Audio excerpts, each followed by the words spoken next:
পশু পাখি হরিণ হাতি সাথী ছিল তার, সঙ্গে তাদের হেসে খেলে দিন যে যেত তার। বুঝতো সে তাদের কথা, তারা বুঝতো তার।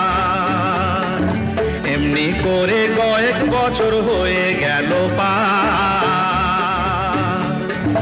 হঠাৎ কি হলো মনে, ভাবলো রাখাল কি কারণে মানুষের সঙ্গ বিনা আর থাকা না যায়।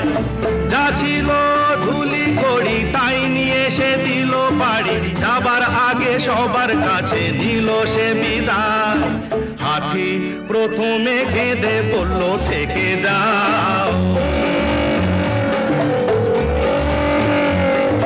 গরু বাছুর ছাগল সবাই বলল সঙ্গে নাও। এরপরে পাখিরা এলো সকলে দল বেঁধে, বলল মোরা গান শুনিয়ে রাখবো তোমায় বেঁধে।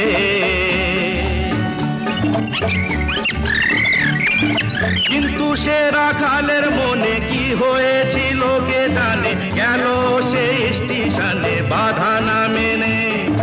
রেলের গাড়িতে চড়ে গেল সে দূর শহরে, সঙ্গী সাথী পশু পাখি ফেলে পিছনে। দিদি ভাই, তোমার তো খেয়ে বসে কাজ নেই, তুমি বান্টির কথা শুনছো, জানোই তো বাজে বকে। চোখ কেন আবল তাবল কথা বলছিস? দেখছিস না আমার দিদি ভাইয়ের মন খারাপ?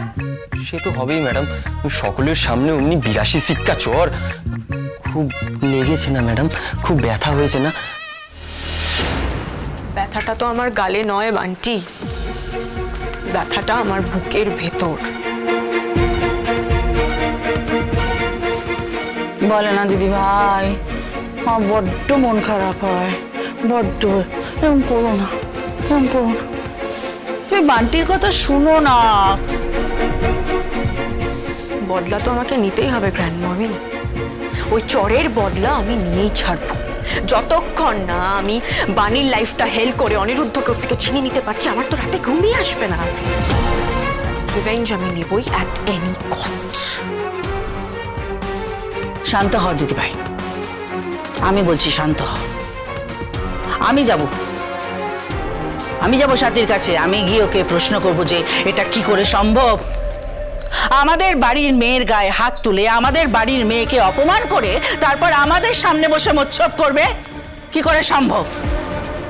আমি যাব, আমি প্রশ্ন করব।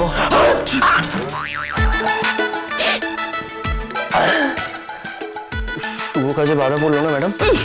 যাবেন না। আমি ওই বাণীর তেজ দেখলাম, আগের দিন মৌলি ম্যাডামকে ছড় মেরেছে, এবার যদি আপনাকেও।